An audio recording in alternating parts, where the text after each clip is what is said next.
Awesome. So today we're going to be talking about parent engagement through the lens of equity. And specifically, we're going to examine equity and parent and family engagement in your programs. Again, I'm Robyn. I'm the Director of Training and Technical Assistance. I will be solo today, other than my technical support, Andrew Hitchcock. You guys all know him. Alexander's out sick. Awesome. Hi, Sandra. All right. So for those of you who are brand new or need a refresher on the ways to engage, if you're not talking, if you could please put your phone on mute. When you're ready to comment, raise your hand and we'll go ahead and unmute you. But then you're going to need to unmute yourself so we can hear you.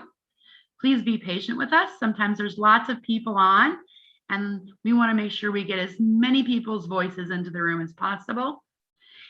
So to that end, feel free to type all of your comments or any of your comments in the group chat and make sure it's going to all panelists and attendees. Awesome. Hi, Todd. All right. So our webinars, just like all of our trainings and cafes, run on agreements. Today's agreements are speak from your own experience, use I statements, the golden rule, treat other people like you want to be treated. Number 3 is full presence. No multitasking, please. It's a half hour. It's a half an hour for you to treat yourself. And the last one, if you need a minute, go ahead and take a minute. No need to announce or ask for permission. Just go ahead and take care of your needs and come back when you can. Awesome. I see everybody's typing I agree. If you agree and you haven't typed that yet, if you could, that would be great.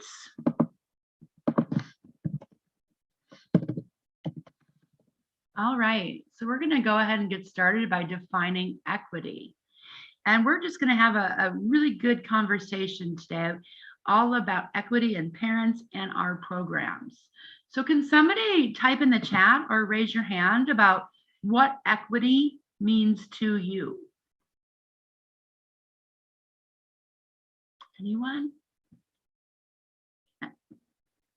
And while you're thinking of that question, you can think about the second one as well. How is it related to diversity and to inclusion?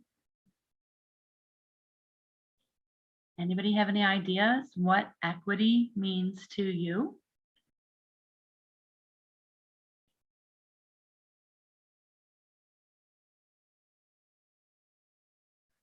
All right. Equal treatment, thank you. Everyone gets what they need to thrive, being treated equally, being fair. Good answers. Anybody else want to weigh in? And how is it related to diversity and inclusion? Having the same opportunities as others. Thank you, Katie. How does equity how is equity related to diversity and inclusion? The ability to have the same access regardless of race, social economical status, religious background. Thank you, Heather.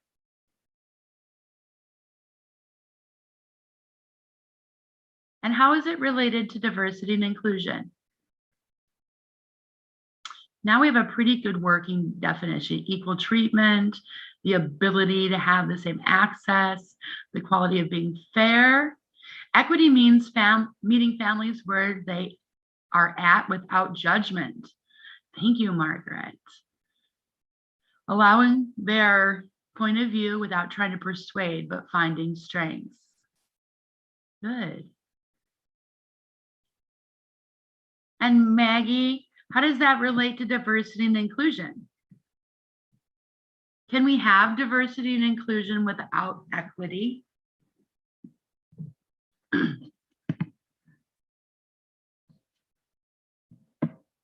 Hope I lost my chat. Here we go. What do you guys think? Can you have diversity and inclusion without equity? Can you have equity without diversity and inclusion?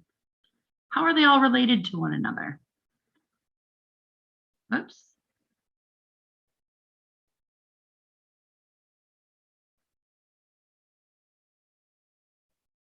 Does anybody want to raise their hand and speak to that? Making sure our practices are diverse and inclusive lets us know our systems are equitable. Thank you, Chandra. It relates to diversity and inclusion by allowing their strength to guide their self-discovery. Thanks, Maggie. Inclusion implies equity. Okay, thank you, Todd. And equity feeds diversity and inclusion. It's not a program with political speak, it's compassion. Thank you. All right, Andrew, you can go ahead and go to the next slide. So let's talk about some challenges that we face when it comes to equity. What are some barriers to living diversity, equity, and inclusion? And, or, how do your experiences or biases impact your awareness of and involvement in meeting parents as equals? Language. Bridget, could you give us an example of what you mean by language?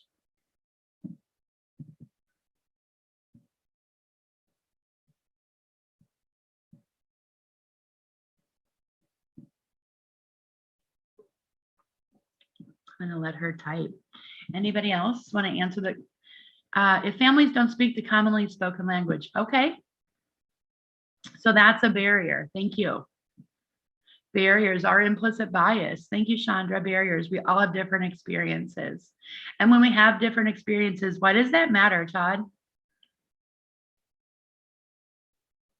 What does that inform?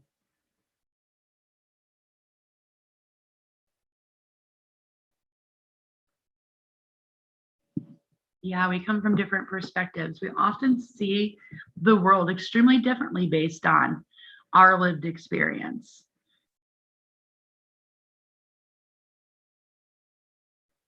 What are some other barriers to living diversity, equity, and inclusion? Our willingness to see things from the parent's shoes.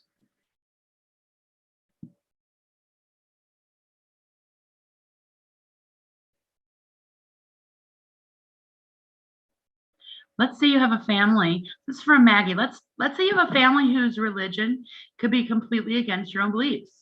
Allow their self-reference and find common ground. Good example.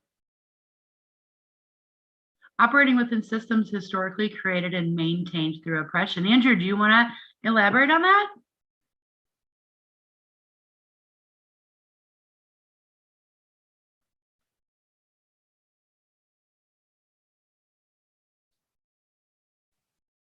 So should I just unmute myself for this? I was going to type out a whole response. Please. I was just thinking about this in relation to something like the justice system, where if somebody is going into the justice system, a lot of times the language they speak can be a barrier to getting a fair trial. If they're in front of a jury and the jury is, sees that they're speaking a different language, or they have a different dialect, that can be something where the system that has been created, where the jury is the one deciding the sentence, or like handing down a verdict, that can be something that provides a massive barrier. Yeah, thank you. Thank you very much. And we have Tammy. We tend to view the world through our own experiences, and working with families, I need to be aware of any biases I may have in order to avoid judgment, which may interfere with building a trusting relationship. Thank you, Tammy.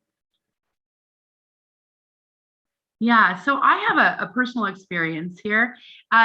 Many of you know I served as a foster parent in Illinois for about 25 years, and I fostered teenagers. Lots of teenagers out of residential jail, whatever. And they were often assigned an advocate. And one day my advocate pulled up into my very modest home, and she arrived in a Ferrari. And I am not against Ferraris, don't get me wrong. They're beautiful cars, they go very fast.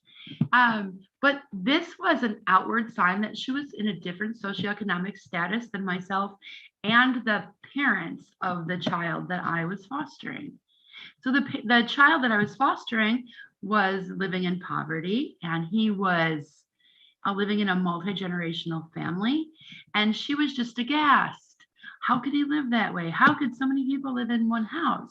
And that was the first time in my younger years that I had really seen that bias impact somebody's life so profoundly, because the things that she was advocating for were not things that were in his best interest. You know, she wanted to separate him from his family because there were so many people in one house.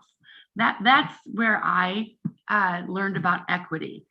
There's a couple other people that Tammy, okay, I said Tammy's Maggie's. I've been stuck in a situation where multi-generational ethics are so difficult to get beyond because of fear, loyalty, fear of something new, and the suspicion of a stranger in their home. Listening is key as opposed to telling them how they should behave. Thanks for adding that. All right, Andrew, you can go to the next one. So let's talk about transformative change and promoting equity. This is a little bit more about us and kind of our program. So what do you do? If everybody could just write one thing in the chat that you do personally to promote equity, and then write one thing that you do professionally.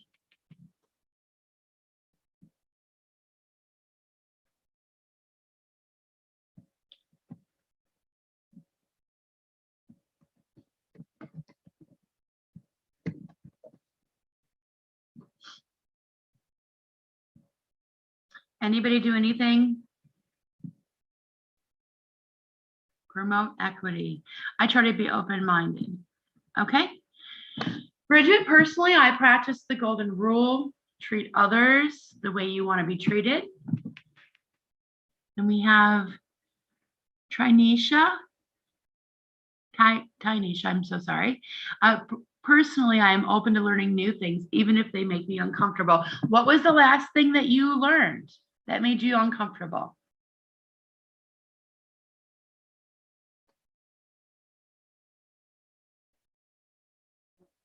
If a parent comes from a different culture I'm not familiar with, then I study the culture and treat them like I treat all clients.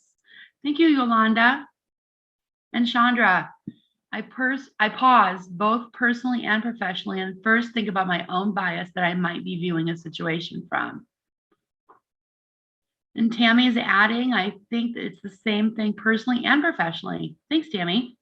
I realize I can learn from everyone and that we all have our struggles. We are equal. Thanks, Tammy.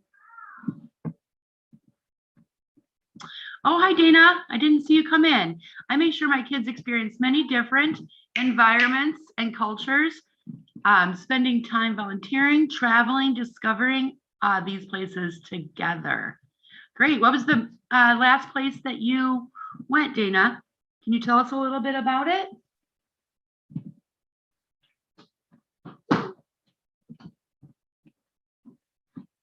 Practice acceptance. Thank you, Maria.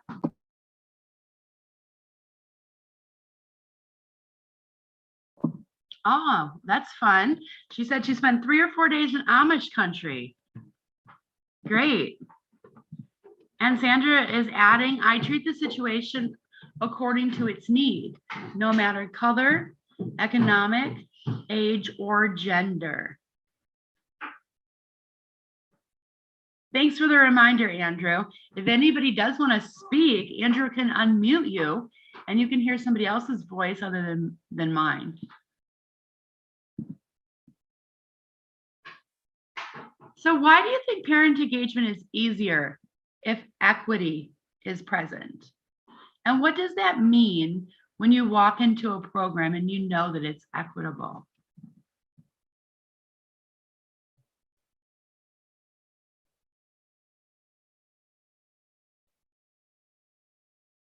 Or tell me, what does equity feel like in the context of your own program? So if you run a program, what does that look like? Dina says, then everybody feels like they're heard from their perspective. And Maggie said, she added, personally, I control my judgment. We volunteer in a variety of ways in our community. I spent 3 summers in Northern Ireland where everybody looks the same. Hold on, now you guys are coming fast, so you need to scroll back up. Looks the same, but the isms are still the same. Professionally, I control my judgment and allow the unfolding.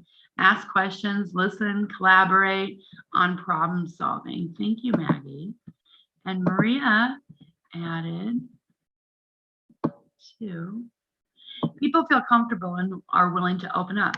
Thank you, Maria. That's how you know that your program is equitable, because people feel comfortable and they're willing to open up. Oh, Sandra, go ahead. Do you want to go ahead and unmute Sandra?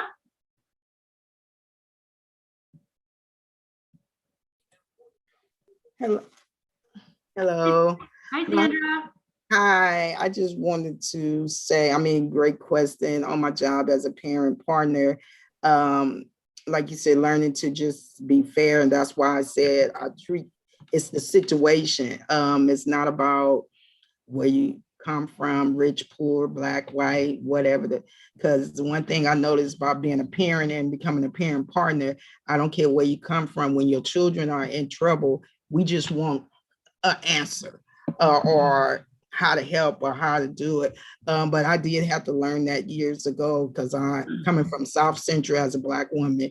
I had to learn different beliefs or different things, because personally I went in there so when I start working with different culture, with mostly the Latino culture in South Central, I said, oh, wow. And men, I had this thing because I come from real quick, grew up with men walked in the room, you knew how to get in line, you knew. So when I started to see men needed help with their kids, that was foreign to me. I'm like, you're a man, So learning that now different is just treating everybody fair, learning the situation, learning the background and the beliefs, it helps. So now that's why I said, that's what it's situational, because everybody come from different backgrounds and the situation is different for everybody.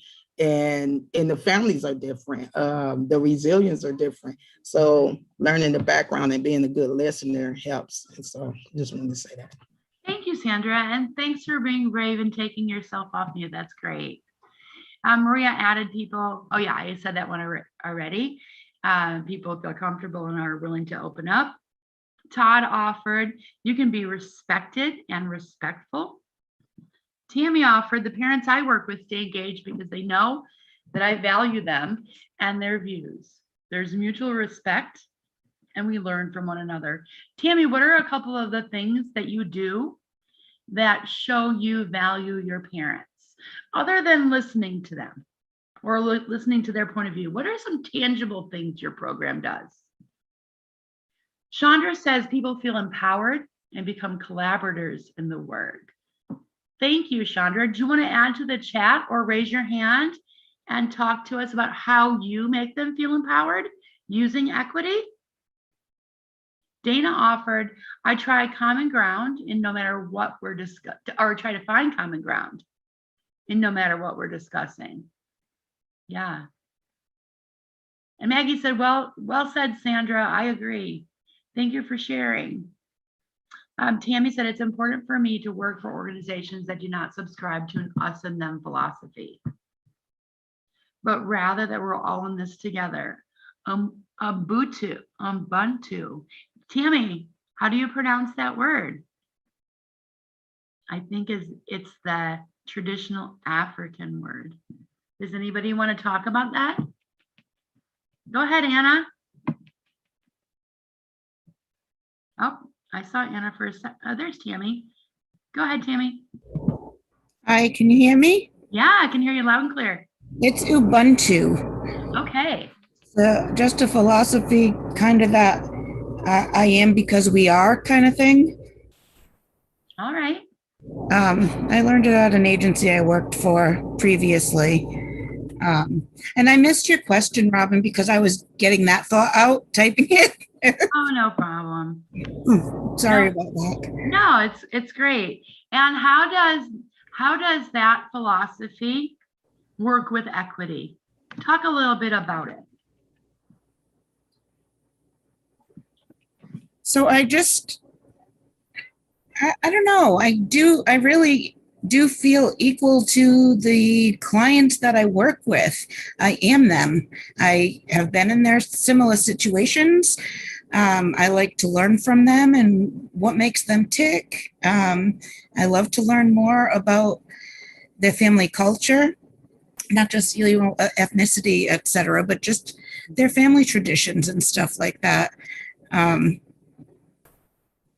I don't you. know. I think it's just a general, like, I just want to know as much as I can about them.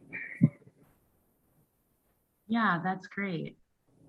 And by learning more about them, you can set aside the judgment. I find that when I hear stories or people are telling me about their passions, their loves, their children and their struggles, that I can, put myself into that position and suspend judgment. Absolutely. I Yol- agree. Thank you, Tammy, so much. Yolanda offers, I listen to them and make sure they feel comfortable with me and my coworkers. Thank you, Yolanda. Are there things that you do to make them feel comfortable? Any tips of the trade? And Maggie offers, I'm a home visitor, so coming into their home is a grace that she's given by families. We practice observing and find so much common ground that way. We make Play-Doh at the stove, and the kindness I show goes an extremely long way. Yeah. Anybody else have something they do to promote equity, personally or professionally?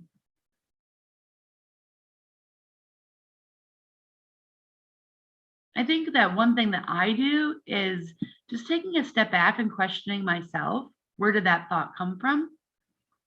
Is something like hidden in me that I have a bias against that? All right, go ahead, Sandra. I see Sandra's hand is raised again. That's awesome.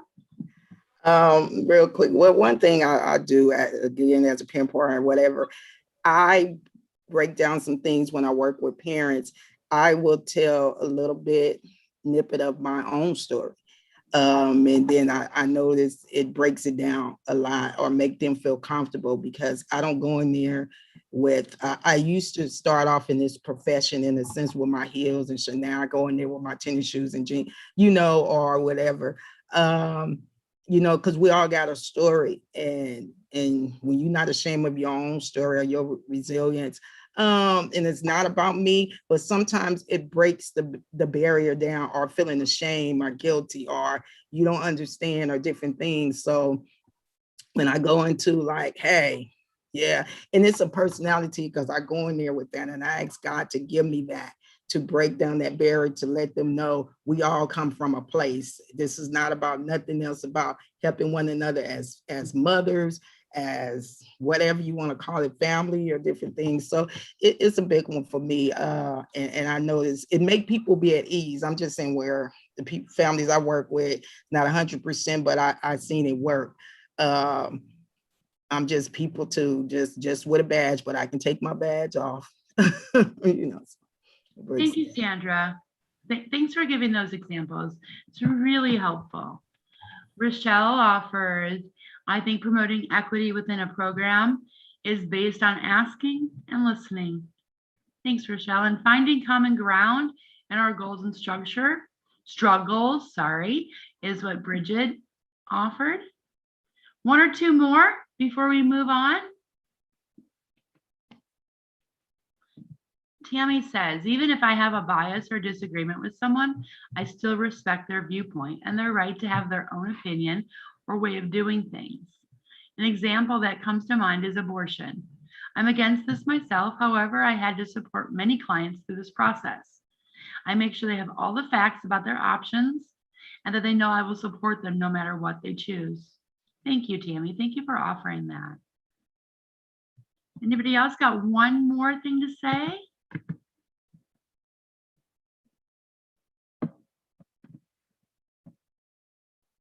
All right. Nobody wants to talk about their program, what equity feels like in the context of work. What does it look like?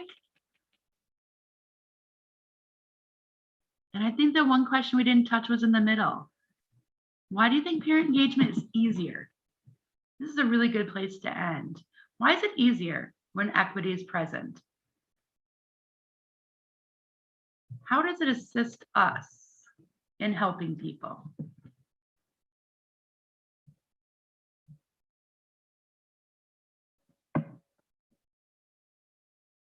Go ahead, Dana.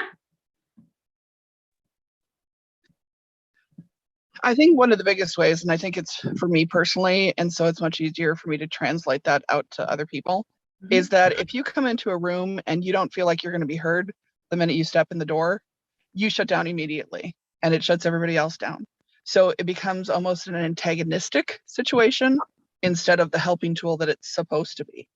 And I think that's the really big key, is when parents feel that there's equity, that they have a voice in it, that people are listening to them, that they have say in what's going to be happening, it just makes the process work that much smoother. And it allows for that grace to creep in, that if we're working together, we might not get it right all the time, but we're working together for the common goal. Thank you. Yeah, and I'm with you. If I don't feel respected when I go into an agency, I'm typically not going to go back. Serena offered it helps to build a relationship with the families and gives them a sense of shared power through using their voices that are often ignored. Thank you, Serena. That's a great point. And Tammy, equity is shown in giving each other or each family what they need from our program. It's not a cookie cutter program. Yes, Dana, when parents have control or say and feel that respect, they keep coming back. What a great note to end on. Okay, Andrew, go ahead and go to the next slide. So this week is all really going to be focusing on equity. Tomorrow, we're going to be talking about creating political equity with families, and our Kathy Wolf will be here. On Wednesday, it's going to be about creating social equity with families, and Sarah Gonzalez is going to be with us. Sarah does a lot of the work on the Spanish webinars, and she is just amazing with building provider and parent partnerships. August 5th, we're going to talk about economic equity with families, and Sarita Sashington is going to lead that. And then we'll have a More Perfect Union cafe on Friday. There's a poll up if you want to go ahead and fill that poll out. That would be great.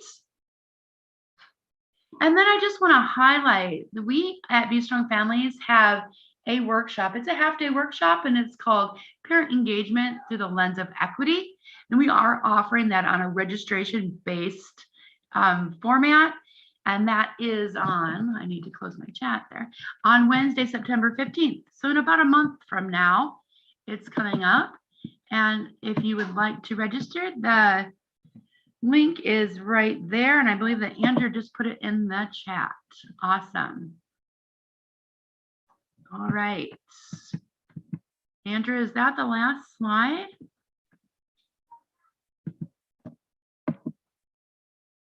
All right, so on behalf of myself and Andrew and everybody at Be Strong Families, thanks so much for spending a half an hour with us. We really appreciate your presence at the webinars, everybody lending their voice and coming to a really good, solid sense of what equity is, helps all of us. I hope to see you again this